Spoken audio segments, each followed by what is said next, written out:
Here we are, ladies and gentlemen, for the 33rd time, the WWE World Wrestling Entertainment brings to you SummerSlam. And for the first time ever, we have 5 guys on the screen here at the Essential Wrestling Podcast for this weekend's SummerSlam / Takeover special. Thank you so much for joining us today. We have a few hours before Takeover starts. We're happy to have you here. We will definitely be done by the time Takeover and Dynamite starts at 6, depending on, I guess, overtime of a basketball game. If Dynamite starts on time, I'm sure that'll backfire some plans if they have something scheduled. Well, like I said, we have a big screen today. We have a big show. First things first, top center square. If we are the Brady Bunch, he is our Alice. We have our sheriff back. Tyler Adelle, how the bleep are you, pal? It's been too long. It's been way too long. Definitely longer than I expected to be gone. I'm happy to obviously be back with everybody. I see some familiar faces. I see a new face. I'm going to get to introducing myself to you in a bit. Let's jump right into it, man. It's SummerSlam weekend. We got Takeover. We got SummerSlam. This is great. That's it. I'm excited. You're excited? Feel these nipples. Ryan Joy is here with us from minutestobelltime.com. Every time you can quote Bob Costas from basketball, I'm going to do it. Ryan Joy is here from us from minutestobelltime.com. Ryan, you got the whole show today, buddy. How are things going? Whew. Things are great. It's going to be a great weekend. I think tonight's show is going to knock it out of the park, and we'll never see what's coming tomorrow. Yeah, we're going to talk about that. That's going to probably be the last thing we talk about is that tagline. That's kind of just been looming out there that Mr. McMahon mentioned again last night when he was on air. With us also, John Smith, this is your forte. You are our senior NXT correspondent. You have your Andrade Cien Almas shirt on from back in NXT. Have a day, happy Takeover, John Smith. Thanks, man. I got this thing for $3 on Cyber Monday a couple of years ago. CN stands for. I thought it stood for more than $1. I guess I don't know. I figured we'd pay more for that. And of course, last but definitely not least, we have our first ever Pro Wrestling Pick'em champion, the living legend, John DeConnie. John, how are you, pal? All right, good to be aboard. Very excited for especially tonight, but for the whole weekend. So, as you know, like I said, to be a PWP champion, these are the matches. SummerSlam are the matches that you got to get right. Many, many points on the line. I actually have graphics for the scoring system for SummerSlam, but these are the shows you got to be big on. John DeConnie knows what he's doing. He hits WrestleMania out of the park every year. SummerSlam, Rumble, he nails it. So, with today's picks, so today's show obviously will be brought to you by, I want to see if we can get all 5 of us doing this at the same time. All right, here we go. It's going to be brought to you by ProWrestlingPick'em.com. Play against your friends, play against the universe. There you go. So we're going to pick our picks for TakeOver for SummerSlam all afternoon long for the next 90 minutes to 2 hours, presented by ProWrestlingPick'em.com. Go on, make your picks against us in the Essential Wrestling Podcast pool, or if you feel like you want to create a private pool, just you and your friends, feel free to do so. That's what we do as well. I know Ryan started one at minutestobelltime.com. I had one that I started a long time ago. Like I said, John DeConnie, our first ever champion. And we're going to be seeing graphics all afternoon long from minutestobelltime.com. And I believe Sonic just grabbed a couple of rings. Look at that. I hit the button. Sonic got some rings. Our graphics are presented by minutestobelltime.com. As you can see, Ryan Joy's here with us today. He supplies the graphics. He supplies the stats. He is our guy for that. Elias Sports Bureau of Professional Wrestling. So we're going to start this off real quick before we get into TakeOver, all right? It's a very simple rundown today. We're going to main event with SummerSlam. We're going to have TakeOver mixed in as well, but we're going to curtain jerk the show real quick. Tyler, we'll start with you because we want to hear your voice. We missed your beautiful face. Your favorite SummerSlam moment, your favorite SummerSlam memory. When somebody says SummerSlam, what do you think of? Honestly, I mean, so I didn't get to enjoy really much of the glory days of wrestling back in the late 90s, early 2000s. I was way too young for that. So to pick a moment from them would be kind of unfair. But if I'm taking overall, definitely Rock Brock at SummerSlam 2002 in a building we're both pretty familiar with. I know that building. I know that building too. I might have been there a couple times. If I had to pick a favorite SummerSlam moment I saw live, though, was probably Hogan Michaels. When you watch it then, it was hilarious. And then when you look back and you see how, well, not how, but why everything was happening the way it was happening through that match, it makes it 10 times funnier. Yeah. Like a fish. Shawn the Fish Michaels. Ryan Joy, I say SummerSlam. You say? 1991, Big Boss Man versus the Mountie in a jailhouse match. Yes! The Mountie always gets his man, but apparently not in that match. How did that end? Somebody had to spend the night in prison, right? He did some hard times. Yes, the Mountie did some hard times. The first pay-per-view I ever watched live, 1991 SummerSlam.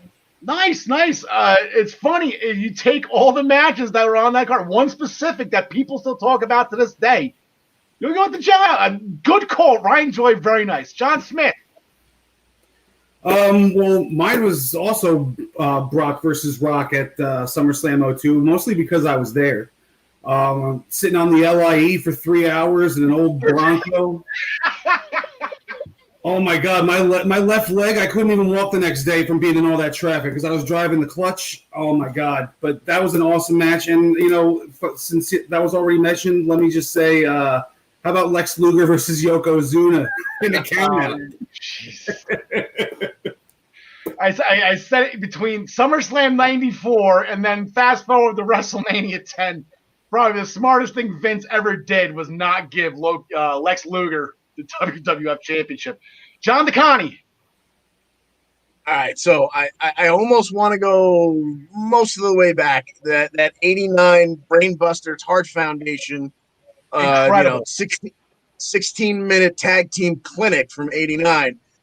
But if you know me, you probably know where I'm going. That same 02 show, RVD, Benoit, IC title.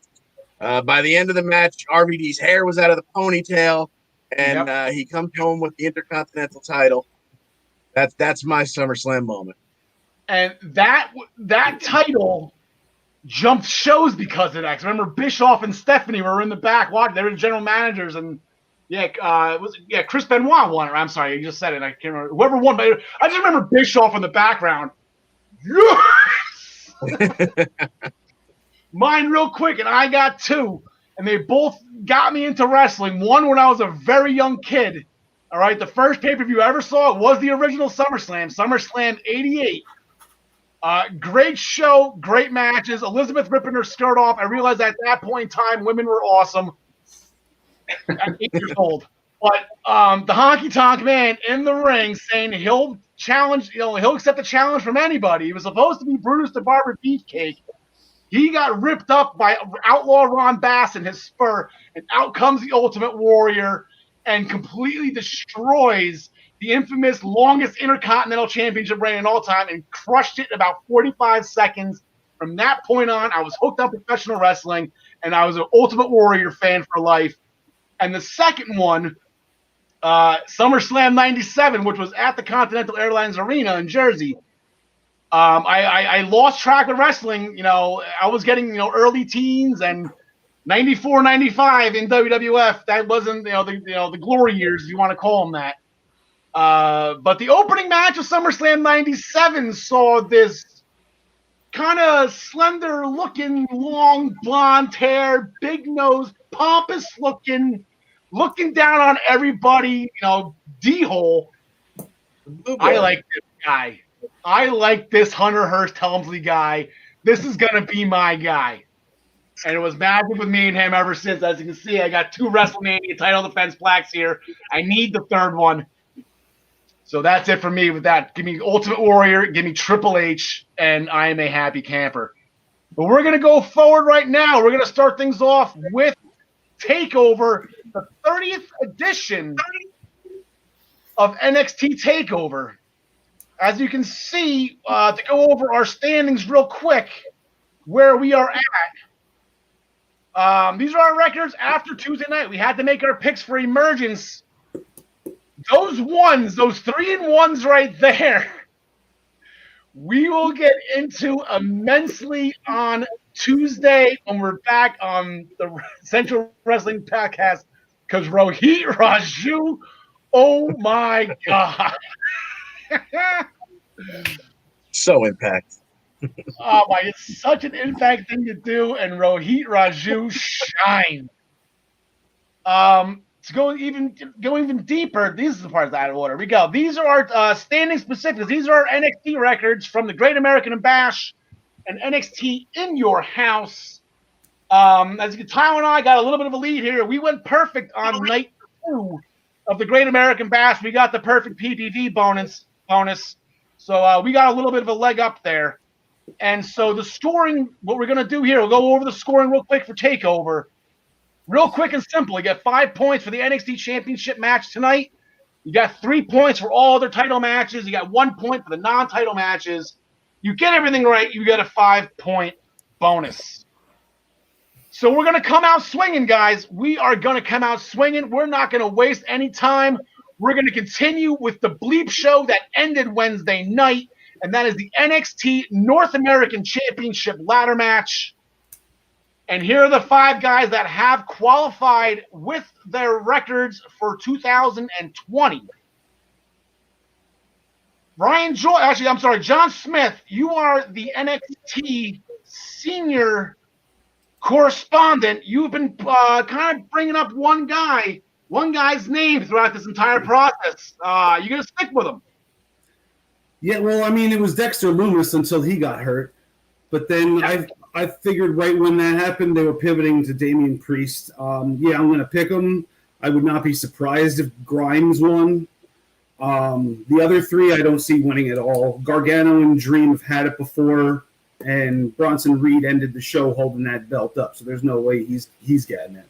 So that's why I got Priest. And, like I said, if Grimes gets it, more power to him. I would be happier with that. I just think Priest is going to win. John DeConnie. John Smith hit a lot of points right there. There was a huge brawl at the end of NXT on Wednesday. We're going to get into a little bit deeper with the next match because another match spawned off this. But John Smith is right. Bronson Reed is cooking with fire right now. He beat 2 former North American champions to qualify for the match in Johnny Gargano and Roderick Strong. He beat Damian Priest in a one-on-one contest, and then he comes out as the guy at the end of this melee. Bronson Reed making his TakeOver debut tonight, cooking with fire. You going to take him? I was looking for any reason to take someone other than Priest. I would have been real happy with Grimes, but he came out, sat on top of the ladder, and played with the belt for 10 minutes. And in my superstitious head, check mark, he's gone. Yeah. But then what drove me nuts is that everyone had their hands on the title at some point. Yeah. So that ruined my superstitious. Well, he can't win it now. He can't win it now. He can't win it. So when it comes right down to it, I guess I've got to go with, because points are on the line. I won't go with my heart. I'll go with my head. And I'll go with Priest. All right, Tyler Adelle, that is like the curse. I say, well, I'm going to make a hockey reference to you. You don't touch the trophy unless you win it. And all 5 of these guys had their hands on that belt. Grimy, a little bit longer than most, but he was the first one to get it. And then Bronson Reed at the end, he was the last one. What do you got? I'll be honest with you. It's a tough call. Again, I'm a big superstition guy. I don't like touching championships before winning them, that throws everything off. Then again, my theory's out the window too. If I had to take anybody, I'm gonna go Cameron Grimes. All right, Tyler's going Grimes time. Ryan Joy. You're a big records guy. We'll just rattle off some things here real quick. We got 2 guys in Bronson Reed and Cameron Grimes making their TakeOver debuts tonight. Johnny Gargano and the Velveteen Dream are both looking to become the first ever 2-time North American champion. Johnny Gargano. Here's the thing on Johnny Takeover, right? This will be his 18th takeover out of the 30, with a walloping record of 4-13. The funny thing about win loss is a lot of times you're building somebody up to get beat by somebody else. So you have to always think about that when you look at the stats. But I'm picking Damian Priest in this match, but let me tell you why. When this human demolition derby is over and there are no ladders left to climb and they have to use the human pyramid, Damian Priest is the tallest guy. Okay, but now that Cameron Grimes is on his shoulders, I'm going with Cameron Grimes. I'm going to go with the upset on this one. Grimey's earned this. He has been performing like you wouldn't believe. Yes, Damian Priest is – I'm not going to be shocked at all if Priest wins. Like, again, he's the odds-on favorite. It's just that Grimey, he's just been that – and that actually has been a recent feud. They've kind of since separated, but there's no reason why you can't put Priest and Grimes back together again. But then you also have the ready-made feud where Bronson Reed has already beat Damian Priest. So there's ways you can go with that, but I'm going to go Grimy. I'll go a little bit hard on this one, but I think you can do it. Up next, like I said, spawned off that melee. In the match was a qualifying match between the Velveteen Dream and Finn Balor. Everything going on, Timothy Thatcher comes out and decks Finn Balor, throws him in the ring, so the Dream can do his Dream Valley driver followed by the Rainmaker elbow drop. And that's how the Dream qualified, eliminating Finn Balor. So they threw this right on there. We got Finn Balor versus Timothy Thatcher. This will be the second time, I guess you can say, technically they have met. They were both in a triple threat qualifying match.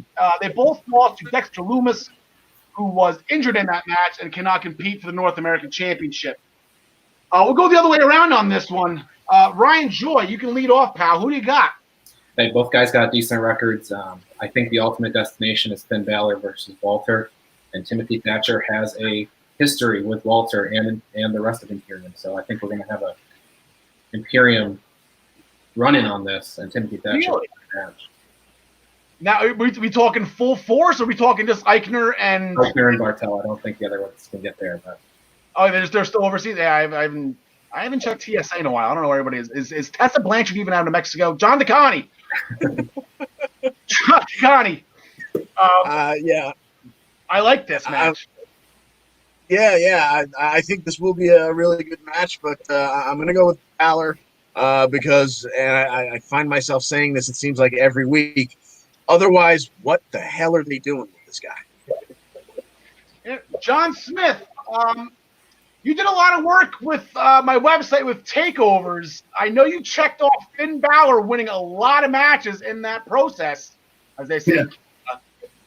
Finn Balor has the all-time record. When he beat Damian Priest at In Your House, he broke Asuka's record. He now has 11 wins. He is 11-1 at TakeOver, with his lone loss to Samoa Joe at NXT TakeOver at the end, which was appropriately named, I guess, for the end of Finn Balor, because he was then called up, drafted to Raw, and became Universal Champion.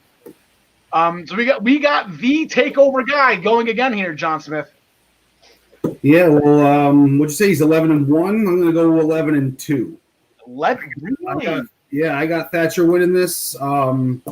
I think Finn's doing the job because eventually this leads to Finn being the NXT champion, and he's just doing what they want him to do for now. And then once WrestleMania season comes along, Finn Balor is going to be the guy chasing that title, I think. So I think, him giving the rub to Thatcher is a good idea. Build Thatcher up, and, they could do it in a way where it doesn't hurt Finn at all. Okay. Tyler, Thatch can. John Smith's going with the Thatch can. What are you thinking here, pal? So I'm going Finn Balor. Kind of piggybacking off what John DeConte was saying. Since he's been back in NXT, he hasn't really done anything. It just seems like he's kind of there. You know what I mean? I'd like to see them do something with him and help him build a little momentum. This could be a big match for him. All right, I'm going to go Finn Balor as well. I can't. I have a hard time betting against 11-1. The guy that does not lose on the stage. It'd be fun to see the Demon tonight. That'd be cool. No Demon. Yeah. I didn't think so. All right. Shows up at the house. If we see the Demon, then my pick is toast. Yeah. Thatcher. I think this is going to be a phenomenal match. I think Thatcher's going to prove his worth in this match. I don't think Finn Balor has ever submitted before, and unless maybe it's some kind of what Thatcher did to Oney Lorcan and like roll him up while he was in a submit. I don't see Balor tapping out here, and that's a lot of Thatcher's arsenal. So I'll be shocked if he does. So I will be a little bit shocked if Thatcher comes away with this. The ladies of NXT will be showcased. Our defending champion, Io Shirai, with a squeaky clean 6-0 record in 2020. She will be going up against Dakota Kai, who defeated Rhea Ripley to earn the championship match here. Couple things real quick. Just, Io Shirai is undefeated in 2020. She is 2-3 at TakeOver. Dakota Kai with 2-1. But this is the first ever championship match for Dakota Kai, Tyler. We're going to lead with you on this one. I know you're familiar with both, so who do you got? Yeah, I think Io Shirai's done a very good job as champion since her victory in the Triple Threat match. Dakota Kai, it seems to me personally, it seems they build her, and then she takes 2 steps down, and then builds her up a little bit more, and then another step down. So I think tonight could be a real turning point for her. I say Dakota Kai is going to win. Very nice, very nice. John DeConnie, chime in, buddy. Who do you got? I originally had Kai taking the title, as we discussed on the last show. Then Raquel Gonzalez shows up. Now it even looks like Dakota Kai's got a little extra juice going on. So for that reason, I'm going to go the other way and say Io Shirai overcomes all the obstacles and retains. Sounds good. Real quick, we're getting some comments here. I know this gentleman personally. We have Hector Alacron from the Barclays Center. He's chiming in here with Dakota Kai. So we got another guy on Dakota Kai here, Tyler. Here we go. With Big Mommy Cool, I believe you called her one week, John DeConnie, right? Yes, Big indeed. Mommy Cool. Yeah, she came out of nowhere. Kai wanted to do this on her own, and all of a sudden, here comes Raquel Gonzalez again. John Smith, who do you got? I got Io. She hasn't defended it at TakeOver yet. So when doing all your stats the other day, I noticed that not too many people lose their first defense at TakeOver. So that's part of the reason. I mean, Kai could be winning this, but I just don't see it right now. I don't think she's strong enough, and I think Io is too strong to lose at the moment. Speaking of that record, NXT Women's Championship record at TakeOver, and a lot of this is Asuka, and a lot of this is Shayna Baszler. NXT Women's Champions are 21-6 with 21 title defenses, and 2 of those 6 losses, I think 3 of them, 2 were Shayna Baszler and 1 was Asuka. So that record is all of them. But like I said, Asuka goes on an 8-match win streak. That'll shoot that record up. But Ryan Joy, it doesn't happen too frequently. It happened that in your house when Io Shirai won it, when she beat Charlotte Flair. What do you got? Dakota Kai has more wins than any woman on the NXT roster, singles wins in 2020. Nice. But this one is one of those ones I was talking about. I think she's being built up to make Io look good. So I'm picking Io Shirai. Yeah, this is Dakota's time. It's her turn. Candice Tegan had a shot. Candice, I believe, has had shots in the past. Maybe Candice hasn't. Now I'm thinking about it. It just seems like Dakota just keeps on getting passed over. I'm glad she's getting this. I'm glad she's getting this at TakeOver. So that should be great and nice. But the one thing that bothers me, and I'm going to throw this graphic back up here. Why is Io Shirai smiling? Even in the graphics on TV, I just think, why? This is not. Wasn't she insane? Like, wasn't she? Didn't she go crazy? Or somebody calls her? I think it was Shayna Baszler, right? Or Candice LeRae. Somebody called her to go nuts. And now she's back to happy, smiling again. No, that's not the Io Shirai I want. No, She turns nuts when the music hits. Oh, gotcha. Okay, there you go. Yeah, once that strobe lights hits, it triggers something, and then she turns crazy. That is amazing. That is great for her. No. Anyway, yeah, the strobes hit. She has the little clothes. It's great. So I got high hopes for that. Wrestling right now. As the senior women's division correspondent, I dubbed myself. I am extremely excited for that match and all three women's matches this weekend, this SummerSlam weekend. We'll get into the other two matches when we talk SummerSlam later. John DeConnie, I forgot to confirm this with you. Did we confirm, Tyler? I know you like to look up football stuff too. I do. Pat McAfee, was he the punter of the decade in the 2000s or the 2010s? I believe the 2010s. It's one of the two. He was all-time great punter for the Indianapolis Colts, Pat McAfee, against the longest reigning NXT champion of all time, over 400 days, with Adam Cole. Well, Al, being that we're on a computer, all five of us are, I took the second to go look, and it was the 2010s. There we go. Thank you, Tyler. So there we go. This is why we have. There we go. He is only 31 years old, so it couldn't possibly be the 2000s anyway. That is also true. But yeah, Ryan Joy, we'll start with you on this one. Is Pat McAfee out of his element here? What are we expecting from this? Like I said, I have stats for Adam Cole. This is his 12th takeover appearance. He's 7-5, which I know equals 12. He pulled double duty one night. The night actually he won the NXT North American Championship. He pulled double duty that night, subbing in for Bobby Fish. 5-3 in singles matches. He's got a very nice takeover record, a little bit above 500. And then the only notes I have for Pat McAfee are pro wrestling debut and old decade punter. Adam Cole's record is great, but I think Pat McAfee is going to not get embarrassed tonight. I think he's going to show up, and I think it's going to actually be a good match, and I think he's going to walk away with it, and we'll probably see this again down the road. That's a bold pick. Now, John Smith, Pat McAfee, you have the shocked look on your face. I'll go to you. Pat McAfee, his big claim right now that he's only had 14 days to prepare for this match. And I believe, what is the quote? Is that Pat McAfee, he's next level compared to Adam Cole. He's next level athlete. Yeah, that's a short joke. I don't think he's actually next level. John Smith, who do you got? I can't imagine them feeding him Cole to Pat McAfee in his first match. I think that Pat McAfee has been secretly training for a while, and that he wants to do this legit. And I think that they're gonna have a decent match.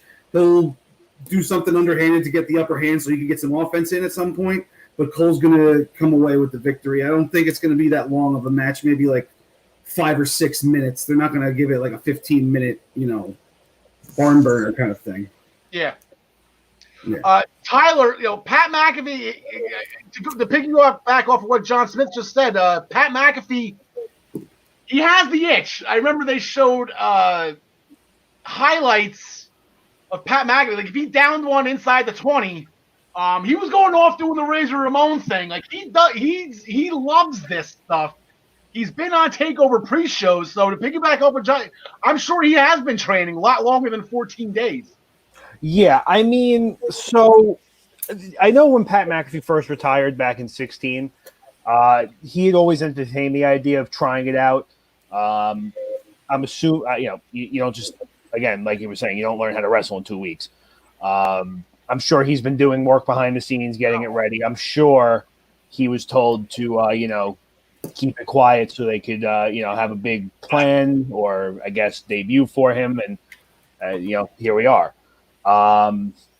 It's if people say that, Adam Cole should win this easily. I get Pat McAfee is definitely coming in here as a celebrity, but I think we've seen pretty often that the celebrity doesn't always lose their match very easily, or if at all. The first thing that comes to mind, being my 9-year-old self inside still, I remember a particular celebrity named Kevin Federline having a match with the unstoppable John Cena. which should have not even been close. And if I'm correct, granted, with some outside help, Kevin Federline still walked away with the W. So I don't think it's going to be that easy for Adam Cole as people think it is. I'm taking Pat McAfee tonight. All right, so we got two comments here. We're going to throw up Jason Westman real quick. I guess he got a little Pat McAfee nugget. He did indie wrestling since 2009. He's going to shock a lot of people. I believe that has a cat with a mustache on Jason's emoji icon. I don't even know what that's supposed to be called. And then Hector Alacron again chiming in. Bam Bam Bigelow Lawrence Taylor. This is it. This is the exact same thing. We got a football player versus a very, very well trained wrestler. Like Bam Bam was not a joke back then. Yeah, and Hector just chimed in with another very good point to back me up. Snooki didn't play football. Snooki Doesn't didn't matter. But it proves my point if celebrities don't go down very easy in their debuts. John DeCounty, chime in, buddy. All right. Well, I'm going to take everything Tyler and Ryan said to heart, but I'm going to stick with my guts when it comes to the fact that I know Vince can do whatever he wants, so he could reach down to NXT and push pieces around on the chessboard. But I believe in my heart that when it comes, especially to these takeovers, because they're his baby, Triple H still has the heavy hand. It's still his show to write. So I'm going to say that Triple H would never, this whole thing coming together, just the fact that the match is being granted, I think is the Make-A-Wish Foundation being granted to Pat McAfee. So I'm going to go with Cole winning. Okay. I don't think this is a one and done for Pat McAfee. I think he's going to win this by hook or crook, and it's going to be by more crook than anything. Something's going to happen. I guess regardless, on paper, yes, Adam Cole should destroy him, but he's too good on the microphone. I don't know what his in-ring ability is going to be. That's to be determined. Like I said, he loves it. I don't think this is going to be a one and done thing. They've been on ESPN. Triple H was on it twice. ESPN on with Greeny talking SummerSlam and Takeover. I think Pat McAfee is going to steal this. It's just going to be a flat out. It's going to be a crime. It's going to be a flat out crime that Pat McAfee steals this match. But I got to go. I got to go Pat on this one. I think that was the promo of the year that he cut. Yeah, no kidding. It was incredible. Absolutely incredible. We do have a kickoff match tonight. It does not count towards the pool. We will talk about it. We will make our picks anyway. I guess it's a little bit of a warm up. It's always good to stretch out and and get a little bit in before the show starts. So warm up right before the main event. What's that? Warming up on our picks right before the main event pick. Exactly. Right. So we have a number one contenders match for the NXT Tag Team Championship. You got Breezango, you got Legado del Fantasma, and you got Oney Lorcan and Danny Burch, two of the meanest looking SOBs. I've said it once before. I'll say it again. There is nothing more vicious in pro wrestling than an Oney Lorcan hot tag. I hope he gets it. I hope he kills people. It's going to be so much fun. John Smith, I know who you're picking on this one, so I'll get you out of the way first. Who do you got? I got the Legado del Fantasma, of course. And I do understand that Imperium is pretty much a heel, so it's going to be heel on heel. But you know how I love my heel on heel action. Yeah, you and your little fetishes there, a little heel on heel action from John Smith. There you go. Ryan Joy, who do you got, pal? Well, I'd have Legado del Fantasma too, but I think the real prediction and the real question here is, what is Breezango doing inside Thunderdome for an entrance? That's why that match is on the kickoff. That would be interesting. I think all right. I don't want to be that guy. I don't want to burst your bubble here because I'm excited for a Breezango entrance too. I don't think this is at Thunderdome. I think this is at Full Sail. Oh, it's not? Yeah, they haven't said NXT once. I'll be happy. I thought Takeover was, but the Prime Show wasn't. But yeah. We'll see. Tyler. There you go, buddy. I'm going with you. I'm going to go. Always. Breezango, always. All heart, no thought, no points on the line. No, I know Breezango's already had their shot, but you know what? Screw it. John DeConnie, who do you got? Since there are no points on the line, I'll say some version of Legato and Breezango brawling all over the place, leaving one member behind, allows Lorcan and Birch to get the victory. All right. Nice. That'd be a fun match with them and Imperium, to tell you the truth, if you look at it that way. That would be fun. I wouldn't be shocked. Okay, I'm kind of rooting for that now. I know Breezango's already had their shot. I know heel-on-heel action doesn't come around too often, but all right. And then our main event. We've been talking about it for a very long time now. Pretty much, Tyler, you and I back around episode 1. Not this match specifically, but we have said Karrion Kross is going to get his championship match sooner than later. And sooner has arrived, Ty. Yep. As you see, both men undefeated in 2020. Keith Lee is also undefeated at TakeOver. Both of his wins came this year. He's 2-0 in TakeOver history, both in title matches, both as title defenses. Tyler, you can lead us on. We've been talking about it. As I said, this is.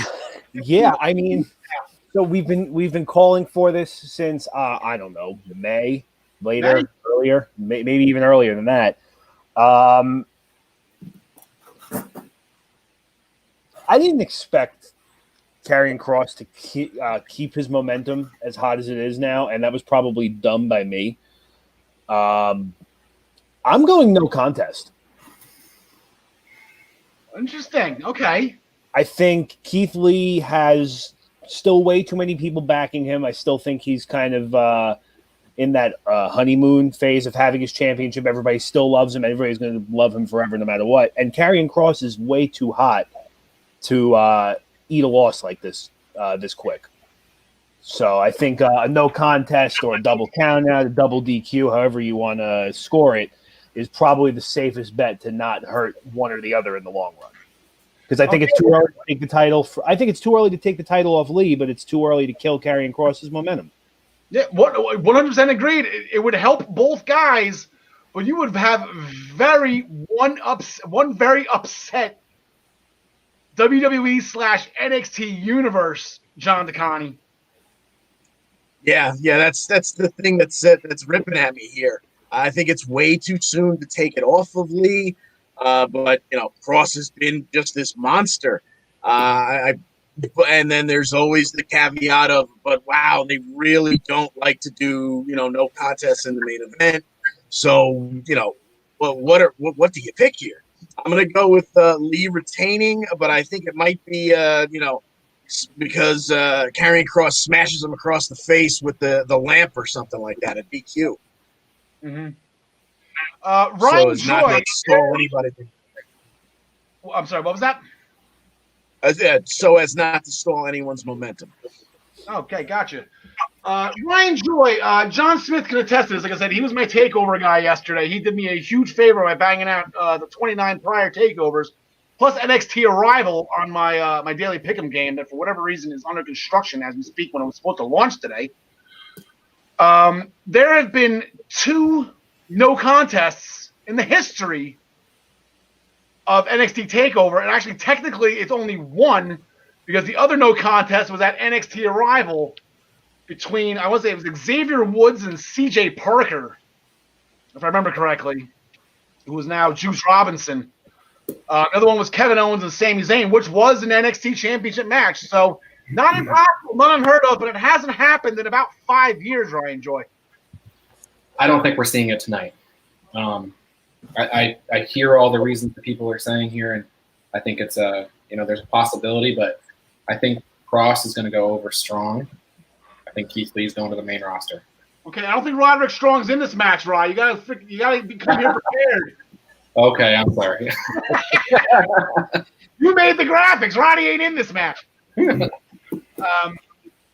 John Smith, like I said, you've been doing a lot of work. I'll do the numbers for you right now. The NXT champion is 16-10-1. Like I said, that one no contest with Sammy and Kevin Owens. 16-10-1 with 17 title defenses. Adam Cole put up 4 straight prior to this. So the NXT champion's on a 4-match win streak because he didn't lose in that takeover. So Keith Lee's trying to extend the streak. John Smith, who do you got? NXT senior correspondent, main event of the show, the main event pick of the evening. I've got Karrion Kross. I've had Karrion Kross since 8 weeks ago when I first came on the show, or however long ago it was. I think Keith Lee was an audible. I don't think that he was part of the plans. And then when AEW announced their little, pay-per-view on live TV or whatever you want, a free-for-view, they went with something to do a ratings kind of grab. And, Lee definitely earned it, but I don't think he was part of the plans. And I think making him the first ever double champ, and I think he is the rightful first ever double champ because it's 2 singles titles. I don't count Adam Cole having the North American and tag champs, but you gave Keith Lee that little thing in the record books. You're the first ever double champ, and now we're going to bring you up to SmackDown, like Ryan had said. So I think Kross goes over. They build Lee up strong enough to make Kross beating him make him look like a real bad mother bleep. So that's what I think. Lots of bleeps. What the hell did I miss? Yeah, I slipped once. John slipped once. It happens every once in a while. Did we go TV 14 while I was gone?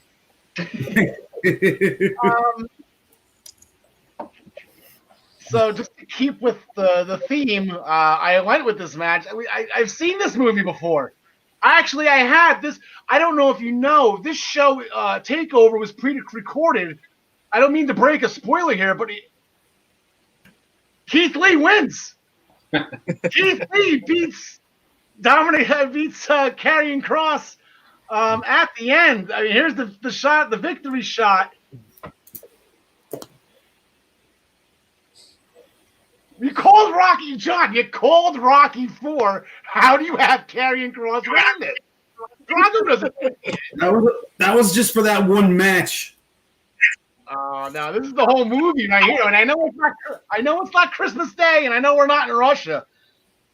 I'm going Keith Lee. I don't mean to put Karrion Kross. I think this is too soon for him. I just hope they don't do to him what AEW is doing to Lance Archer, because yes, we don't need Karrion Kross in the locker room flipping out and then appearing on AEW Dark on YouTube channels. I don't know how it's gonna fold and fold, but like I said, I've seen this movie. I'm going with the movie. I'm going Keith Lee.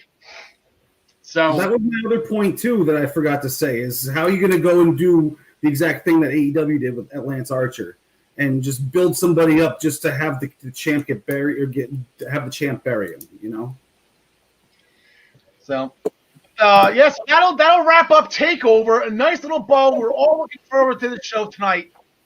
I'm extremely TakeOver just does not disappoint to me. I think everybody just needs to just put AEW on the DVR. Watch the pre-show. That pre-show match is going to be great. We're going to fast forward. We get tomorrow night. We got SummerSlam, and for the 33rd time, I guess anything we show, the 33rd time, we're getting the hottest event of the summer here. Before we get into it, Ryan Joy, I'll lead with you first because you already mentioned it once. I can't get Tina Turner out of my head since they mentioned Thunderdome.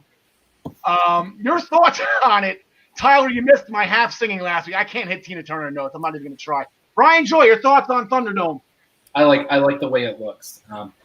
Not so much when the fans are there in the crowd, but during entrances and all that stuff, I think it looks awesome. And I think there's going to be some really special things for SummerSlam. The fan part of it, I could let that go. John DeConnie, you like to have some valuable, opinions about some kind of stuff like this. Are you okay with this? Like, I'm a little worried right now. I think they talked it up about being this next level experience, it didn't exactly blow me away, but I certainly don't have any issues with it. They spent an awful lot of money on monitors, or however they're projecting the fans there into the audience. But I think it looks better being on the bigger stage. So Yeah, it looks like it's like one continuous screen going across like each row of the audience. Tyler, did you get a chance to check out Thunderdome last night? So I did make sure to catch a little bit of SmackDown last night, just so I could sound educated and not like a moron. I was looking for the Thunderdome. When the pictures first came out earlier in this week, I didn't care for it too much. I thought it looked weird. In ways I kind of thought at first it looked worse than the Performance Center because there was too much going on now. After watching a little bit of SmackDown last night and actually seeing how well everything ran, I'm on board with it. I dig it. I think the thing with the fans though is kind of like, I don't know if you saw the pictures circulating around this morning of people blatantly looking for the crowd, finding people asleep, not even on the camera anymore. But it's one of those things where you got to take the chance somewhere. I mean, if the NBA can have a virtual crowd, why can't wrestling? There you go. John Smith, I'm going to try to do, somebody posted it. I was hoping, this is exactly what I would have done, and somebody did it. Pretty much during I think it was the Bayley-Naomi match, you just saw a teddy bear. Just like on screen like this, just watching.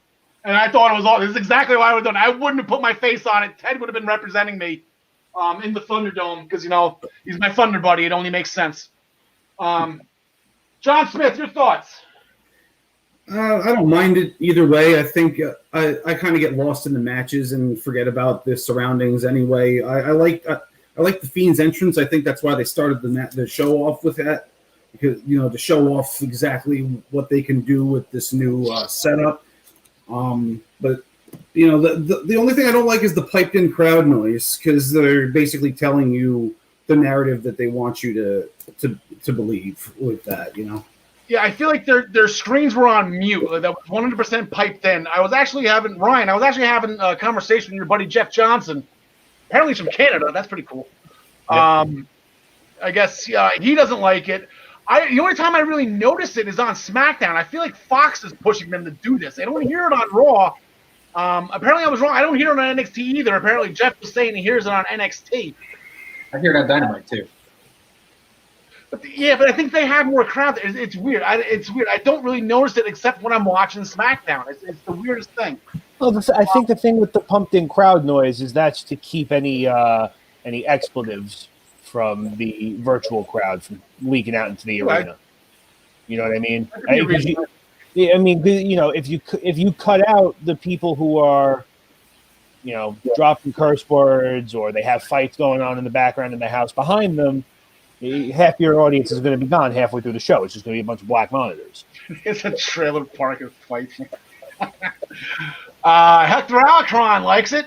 He's a fan of the Thunderdome, so he thinks it looks amazing. I was more happy with the fact that we got the old stage back. That was the part that really got me. They didn't come out the side. They had the entrance tunnel with the huge Titantron above it. You had the ramp that Naomi flew down. We'll get into that Tuesday. She was like, she looked great, and I was just happy to have the setback. The crowd. He said the crowd. Ryan Joy, I'm going to read also the crowd, like when it's entrance music and everything's in full effect and strobes or everything.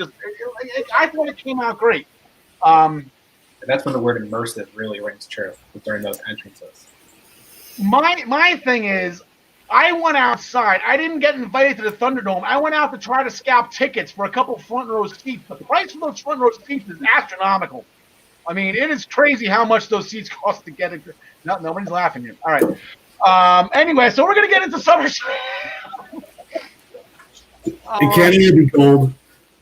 Yeah, they can't all be gold. There you go. First things first, we're going to throw up our WWE stats. Ryan Joy, who showed up late, but like I said, he had Oscar winning Money in the Bank. That was Mundo points. He's in a nice little lead right now. Tyler's going strong. I got to pick up my game. I got to stop betting against Drew McIntyre. That's 10 points right there. That would have put me a little bit higher.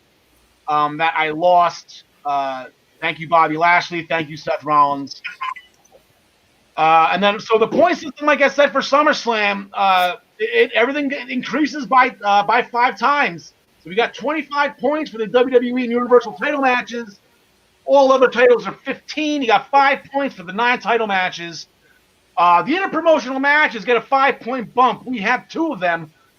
Since Asuka is a Raw wrestler and both Sasha and Bayley are SmackDown wrestlers, the women's tag titles are not in effect here. That bump wouldn't account for them. So we have some interpromotional play here. And then the men's Money in the Bank cash-in wager.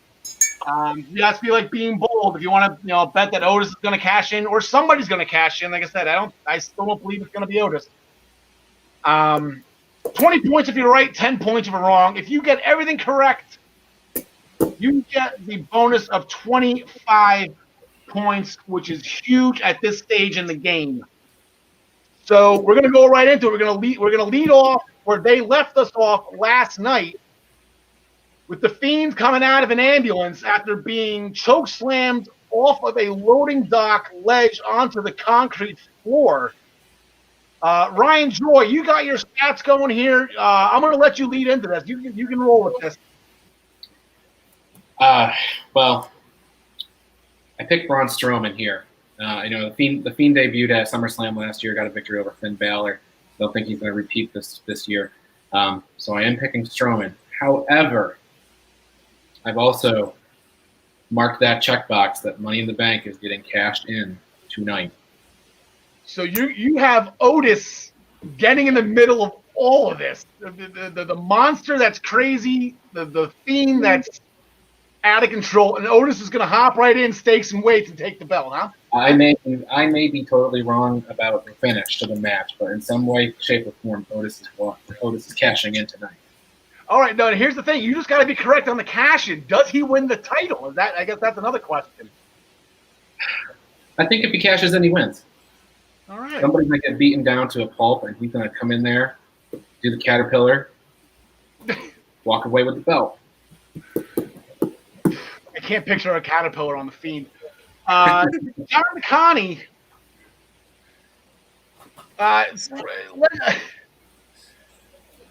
History tells us when you hit Bray Wyatt as the Fiend, his head you can hit him in the head all day long. You can hit him with 37 curb stomps. He'll still get up. If you spear his belly once, he's done. That's where. I mean, there was a half attempted brohammer or jackhammer or whatever you want to call it. But, Body slam. Yeah, if you get the Fiend in the belly section, he's a lot more vulnerable. That's what we learned here. This is the scouting report I have on the Fiend. Stay away from his head, attack the belly. Braun's got that running power slam, a la the British Bulldog. John DeConnie, who do you got? Yes, the Fiend does have the soft white underbelly like a great white, but I think if you're going the extra mile to roll out the Fiend, I think the Fiend takes it. All right, Tyler. So, I got to go Braun Strowman here.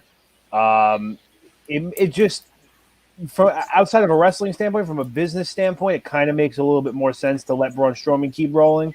I know everybody likes to claim that Fox and WWE have a little bit of a rift right now because ratings aren't where Fox is. So I think the last thing you want to do is give the title to somebody who's not wrestling on weekly SmackDown programming when Braun Strowman has been showing up. So I think from a business perspective, Braun Strowman's going to walk out of here. I probably thought a little too deep into that one. Bear with me. No. If you want to talk about alleged ratings, be my guest. God.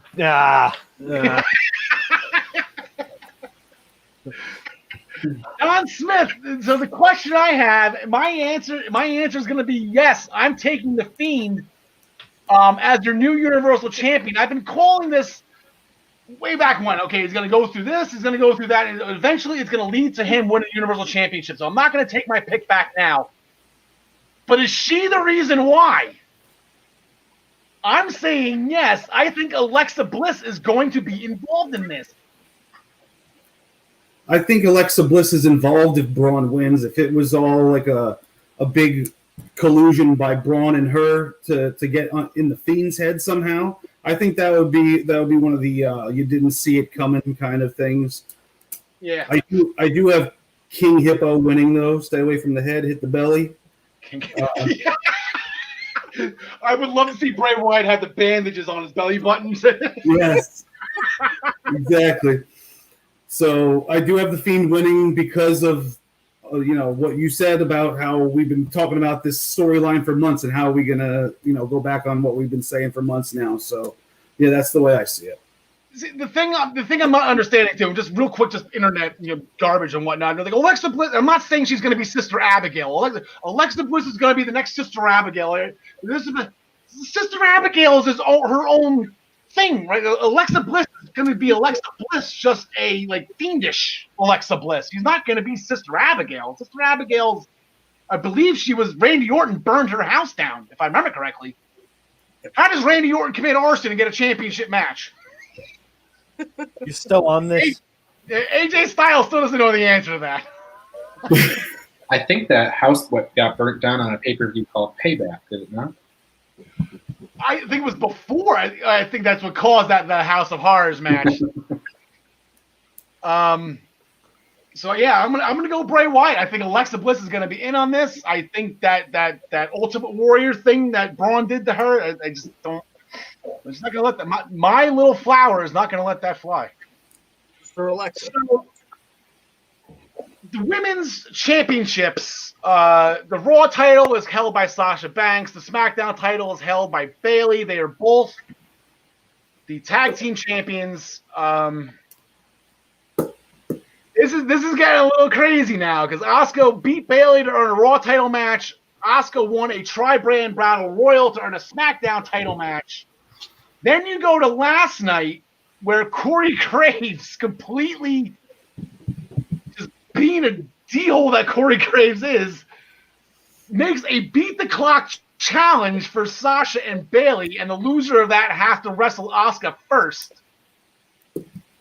Sasha Banks pinned Naomi in 3 minutes and I want to say 39, and I believe it was actually 2 seconds past when the man hit 3. Now, whoever was doing that timer was a little. Anyway, but then Bayley got beat anyway. So, yeah, the Bayley. Oh, the Bayley got got pinned anyway, so the time was irrelevant. It was nice to see somebody actually get a pinfall when he beat the clock challenges too. You don't see that too often. So first up will be Bayley having to defend the SmackDown Women's Championship against Asuka, and then from the way it sounds, it's going to be right after Sasha Banks is going to defend the Raw Women's Championship against Asuka as well. So we're gonna bow tie these two matches together. They're one and the same. Sasha and Bayley are connected at the hip, and then they have to go next weekend and defend the tag titles at Payback against opponents to be determined. Tyler, I'm interested on your thoughts on this. With all that said and done, I think I caught you up to speed enough. Well, so I'm gonna make my picks for the next two matches very easy. I'm taking Asuka for both. All right, there you go. I think she's gonna walk out double champ. Going through, a comment we had made back on one of the first episodes of the show. Yeah, she's undoubtedly, hands down, just overall the no crowd MVP. She's done so much. She's performed so well. If anybody deserves it, it's her. Yeah, do I think she's going to hold them for long? Probably not. But I see her taking both championships, and I also see it starting that rift in the Bayley Sasha Banks duo yet again. Yeah, as I say, we're going on that for 3 to 4 years now between those two. John DeConte I was going to say something. I forgot what it was. Well, you had that theory with Io Shirai coming in on this too for next week of Payback. I love that. I That's did. Perfect. Yeah, I did. I had that in my heart. That's what I want. But because points are on the line, I'm going to hedge my bets. I'm going to say that Asuka strangles Bayley because she does seem to be vulnerable to that. She's gotten choked out by Shayna. I think she's had some issues with that. So I think Asuka takes that SmackDown title because Bayley's had a nice long run, and then maybe Bayley aids Sasha in holding on to it in the next match. So I'm going to go with Asuka for the SmackDown title and Sasha to retain the Raw title. I'm going to throw my picks right in here. I'm just going to jump right in the middle because that's exactly what I'm thinking as well. I think it's and that'll land Asuka on both shows as well, because if she has a SmackDown women's title, she can go over there on Fridays, but she's a Raw athlete, so she'll be on Mondays. They can keep going with this, but that's exactly what I have. I have Asuka coming off the SmackDown women's title.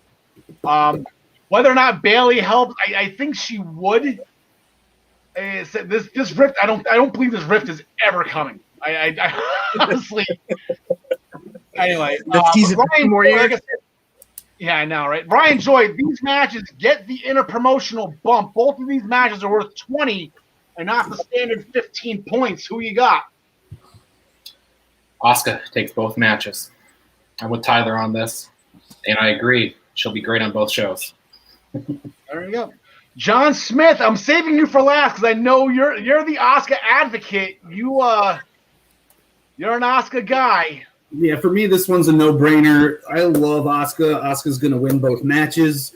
I wasn't sure until it was Sasha second because Sasha Banks has never defended her women's championship ever.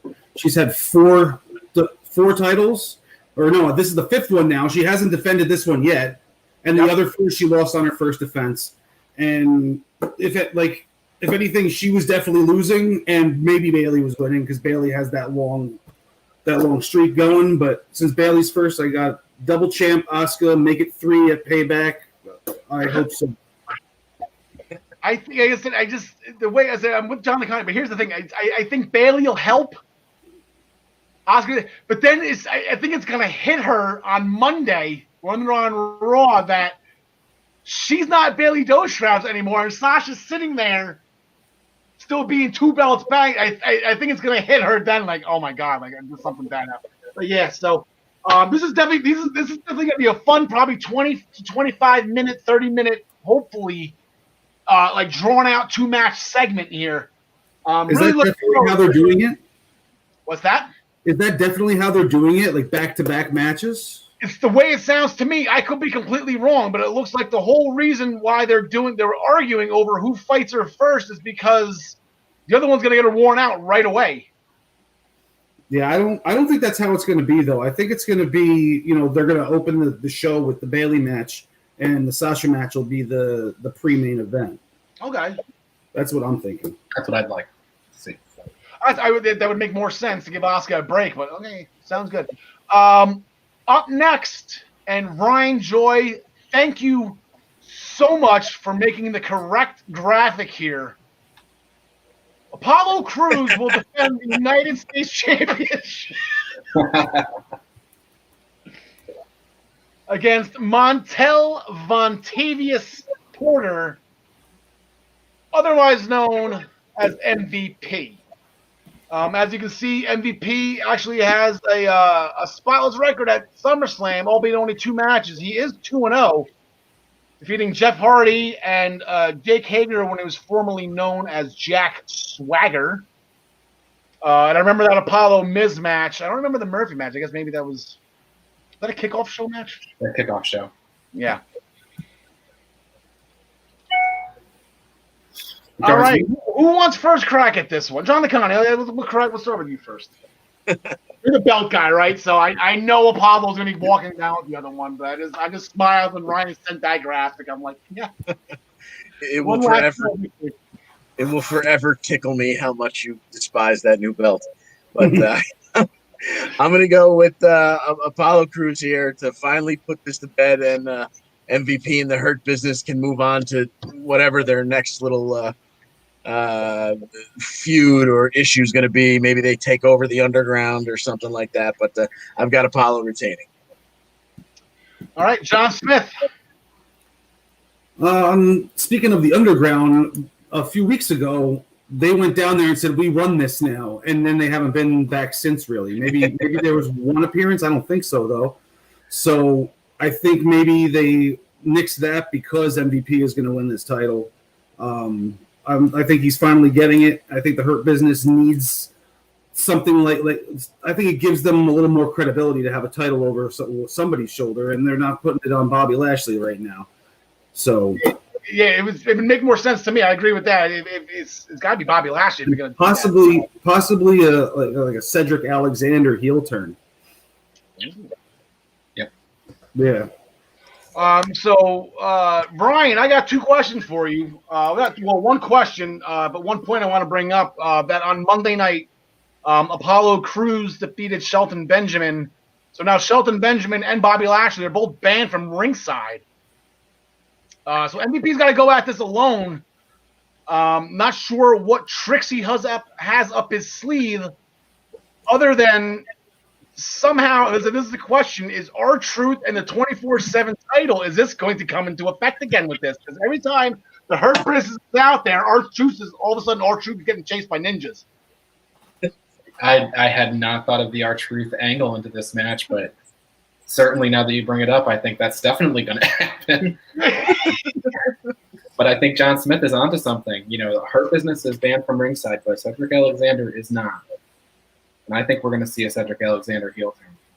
That would be pretty crazy. That would be pretty crazy. I'm seeing that.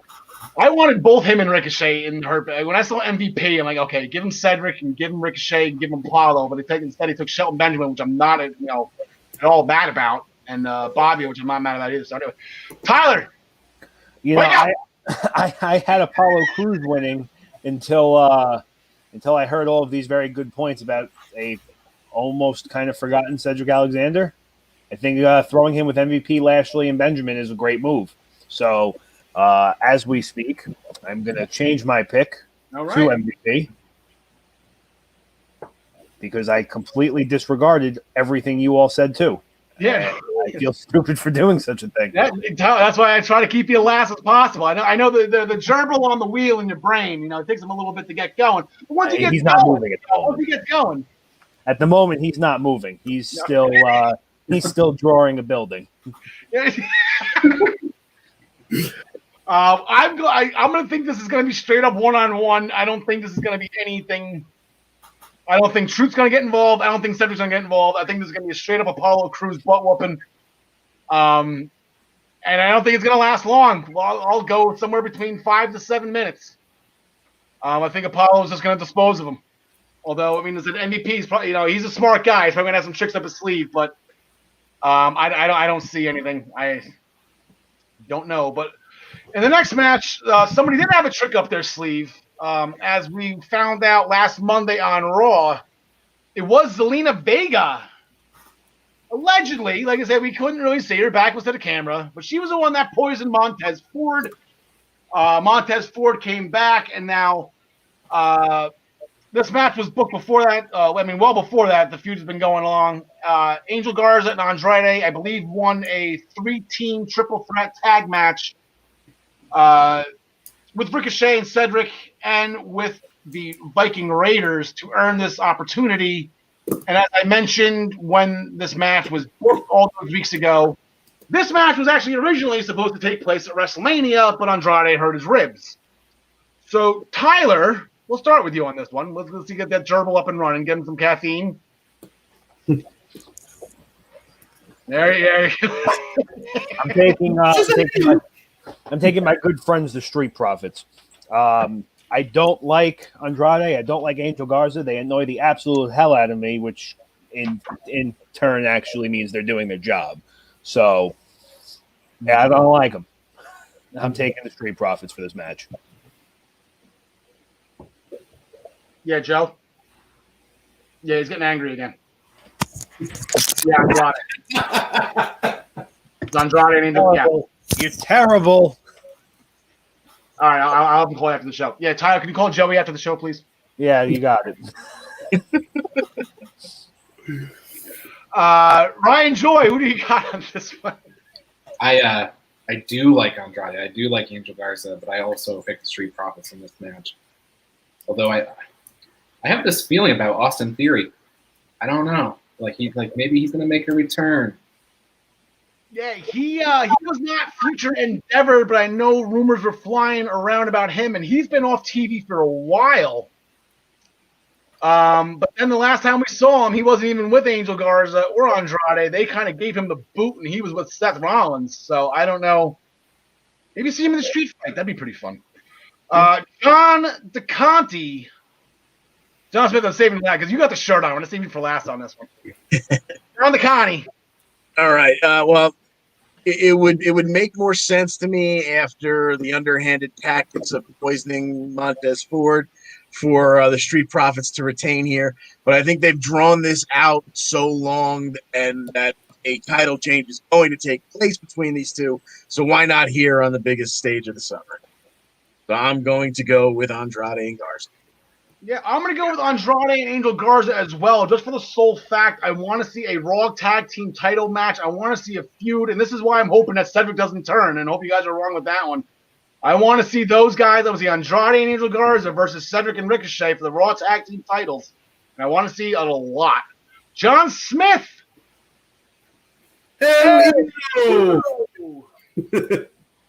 definitely got Andrade and Garza. And for no other reason than I just think they're going to win. And, I guess I'm a little biased, but I also am still contemplating a Money in the Bank cash-in by Heavy Machinery after this. Because for the Raw Tag Team Championship. Interesting. Yes. Never saw it coming, man. I wouldn't see that one coming. No. Exactly. That's like, I'm looking at all these matches. What matches could you not see something coming in? And I think, that's definitely one of the things that you would definitely not see coming. So okay, well, that's going to be the question at the end. So don't throw all your ideas out now. You got to tease the people. You got to make them want more. You got to wait till the end. Wait till the end. Yeah, I got you. Tyler, all this Andrade and Angel Garza love looks like it's hurting your head, buddy. Are you okay? I don't like it.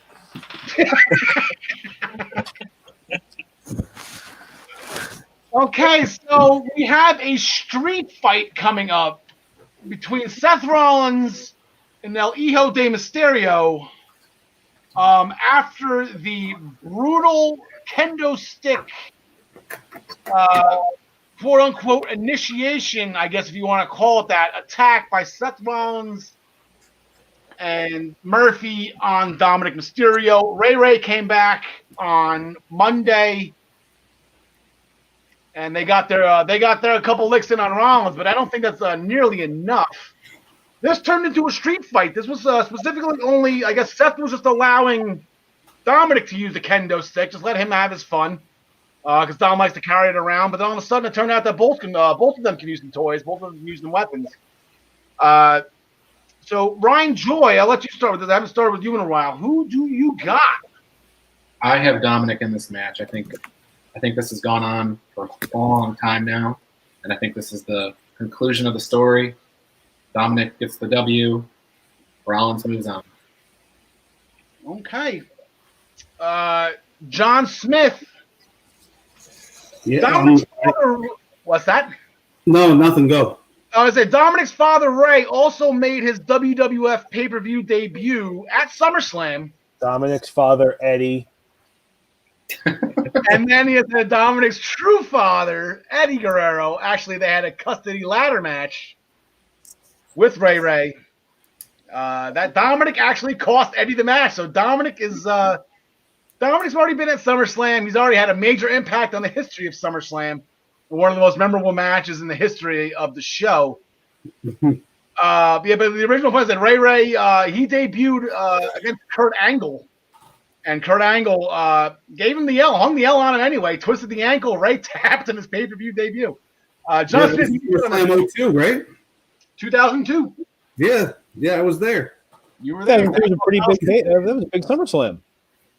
Yeah. Big SummerSlam, small building. Very small building. Yeah, I got Dominic. I agree with everything Ryan said. Maybe this will be a way to get Rollins off TV for a while because Becky might be due soon. We don't know how far along she was when she gave up the title to begin with. So he might be going home for that until the baby's born. That's just a theory. Either way, I think Dominic is winning. But as far as like what Rollins is going to do after that, it's going to be kind of hard for him to save face and stay on TV every week. So that's why I think he's going to take a little break after. Okay. As we discussed it, I believe it was episode 1 or 2. I don't know if it was myself or Tyler, but one of us was making fun of the other for holding a pea stick under Becky Lynch to find out when exactly she was pregnant. And that the actual match with Shayna Baszler at WrestleMania should have been a disqualification because it was a 2-on-1.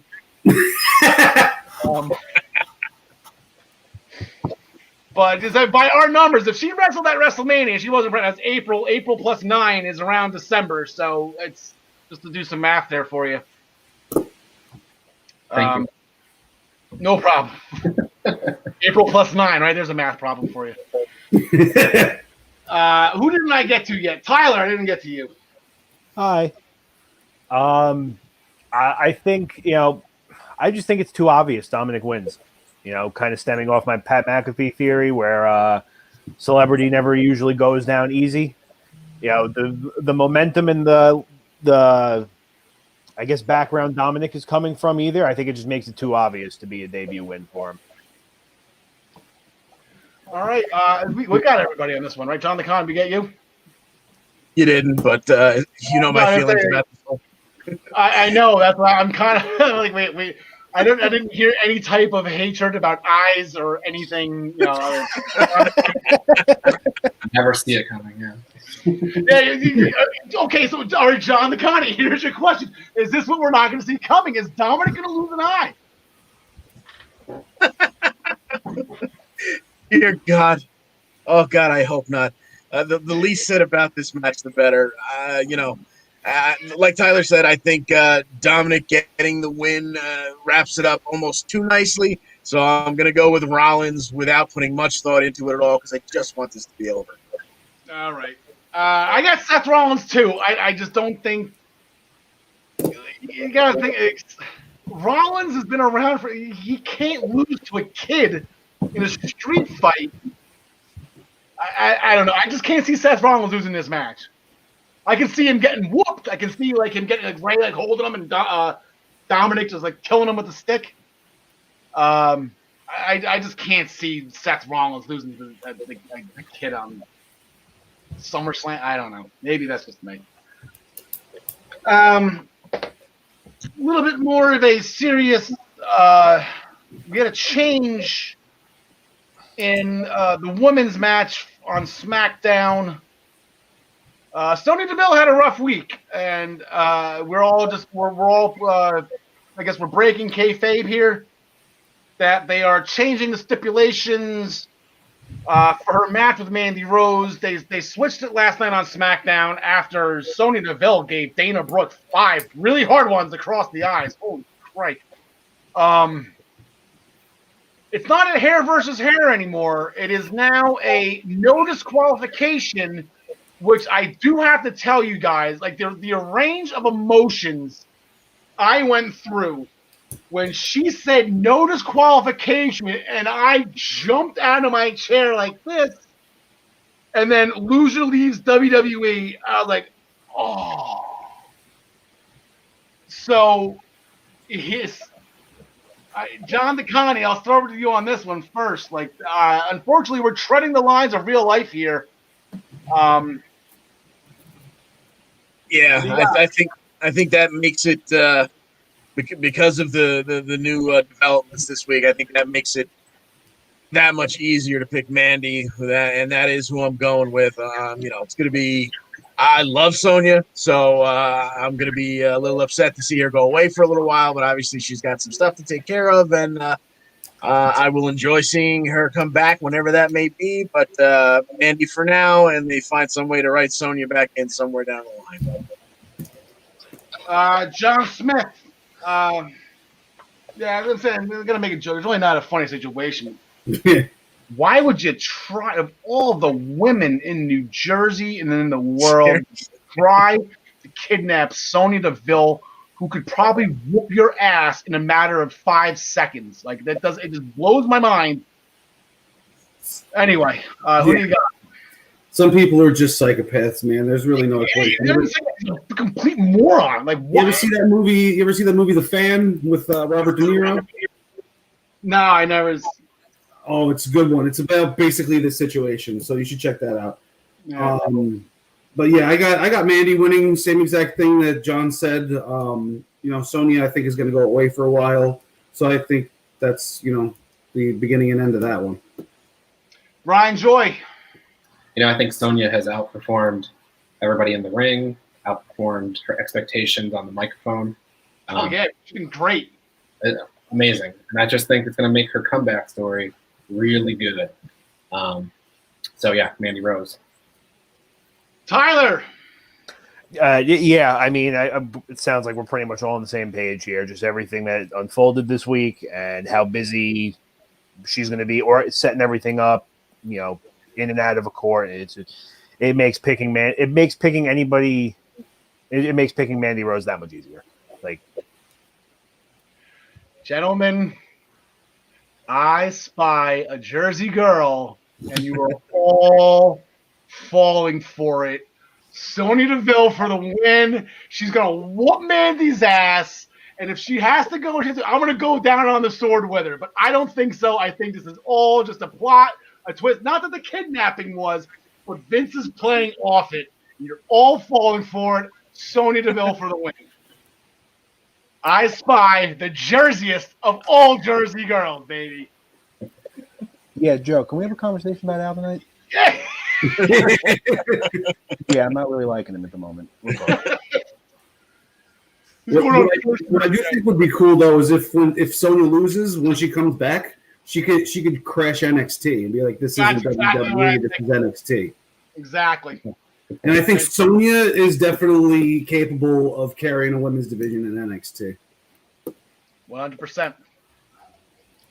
And then we're going to assume that this is going to be the main event. This is the last match on our show for us to pick. We're assuming that this is the two top guys in the company right now.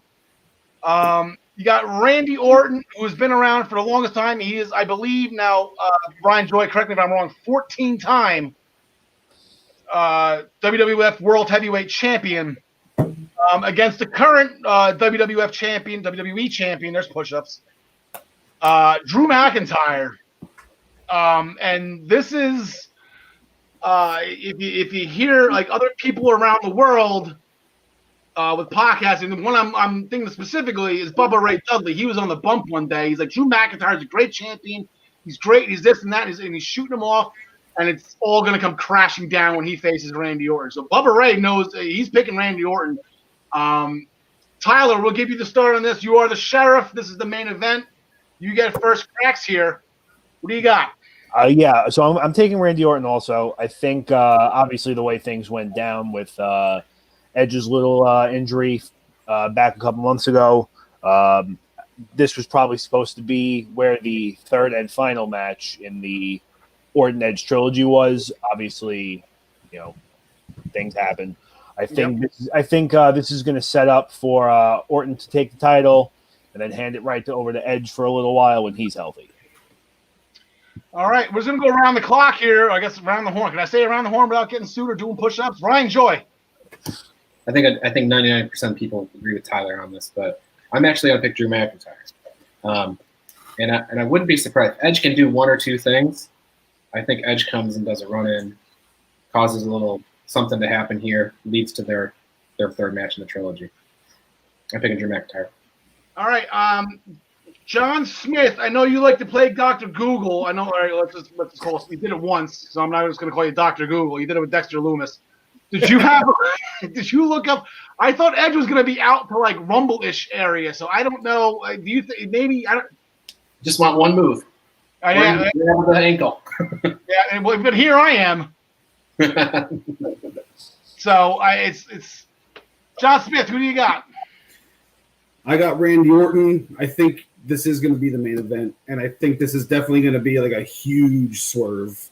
The one thing that comes to mind is there's a reason the lights went out when Ric Flair got punted in the head, and it's because he didn't get punted in the head. And maybe it's the big swerve, and he comes out and takes out Drew or gives him the low blow, and Randy wins that way. Yeah, or maybe he did the punt, but he just still has it in his heart for Randy to break his record. Either way. Yeah. John DeConnie, that's a small story for you. I got an email from one of the guys in our pool. His name is Michael Girl Maiello. You'll never see it coming. That's going to be our next question. You'll never see it coming. He's got Randy Orton winning the match, which I guess a lot of you guys have. He's got Otis cashing in on Randy Orton. Good luck. So Randy Orton would get number 15 for like 5 minutes, and then when Randy beats Otis to get the belt back, that's 16 times the record. What do you say, John Cuddy? I think all that makes me question my pick, but the way I have felt about this since it got set up with that Randy Orton 9-minute promo to open Raw one week was that Drew has been the unfortunate victim of this whole COVID thing. He didn't really get his moment at WrestleMania.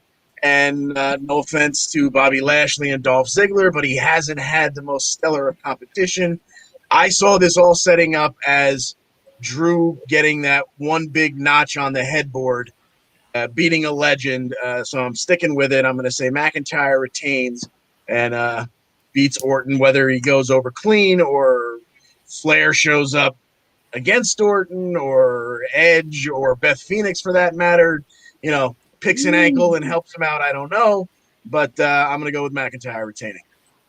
Yeah, I got Drew. I said I'm not going to bet against Drew McIntyre. I already lost so many points on Drew McIntyre. I'm not going to lose any more. Like I said, I don't know how often both titles change on one show. I know WrestleMania is probably a little more frequent, but if I got Bray Wyatt winning the Universal title, I think Drew McIntyre is going to retain. That's kind of where my head's at with that. It's nothing against Orton. Going back to Orton's thing, I woke up this morning, I want to be WWE champion, so he got the title. I woke up this morning wanting to be WWE champion, John DeConnie. That's it. That's all it takes. Randy Orton committed arson. Anyway, so we're gonna break this. This is the last question of the show. And you see it on all the graphics. They didn't really make too much of a deal with it. He just thought maybe it was just some kind of a tagline. You'll never see it coming. But then Vince McMahon last night on SmackDown, when he was promoting Underdome or whatever, however he says it, he kind of said it with a smirk on his face. So the whole point is we're not going to see this coming. So I'm going to make a dumb assumption. We're going to have 5 different opinions here. I just gave one from Michael Maiello. That's 6. We're probably all going to be wrong because we're not supposed to see this coming. So this might be pretty crazy. We're hoping. So we'll go reverse around the horn here. John DeConnie, any ideas what we're not seeing coming here? And does it include Otis? I'm going to say no on Otis, and because I put no thought into you never saw it coming, I'm going to go with something that I literally just thought of off the top of my head during the last segment, and Beth Phoenix causes the interference on Randy Orton to let McIntyre retain. All right. John Smith, what aren't you seeing coming? I don't know. I don't think it's going to be Otis. I mean, I do like the idea that I had on the tag match, but I don't think he's actually going to cash in. It would have to be the Ric Flair thing because we've all been crying over Ric Flair for a few weeks. Yeah. That's my best guess.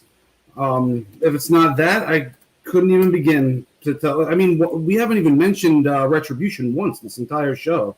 Like, no. What's going on with them? Like, who's is the leader of them going to be revealed at the end? And that's how the main event is won or lost, is because of Retribution. Could Randy Orton be the leader of Retribution? He hasn't been attacked by them, and I think pretty much everybody else has on SmackDown. Or, I mean, not so much on Raw, but a lot of people, like, he hasn't been a subject of theirs, you know? Yeah, it seems like they've just been beating up wrestlers on SmackDown, but destroying like Transformers and production trucks on Raw. I think Raw's getting kind of getting off easy. Ryan Joy.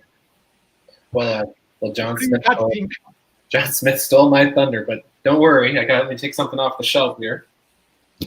Okay, Buddy Murphy turning on Seth Rollins. Oh, okay. During the street fight, and then he helps Dominic win. Helps Dominic win, but somewhere there's a new disciple. I don't know who, but there you go. Interesting. Tyler, what have you not seen coming?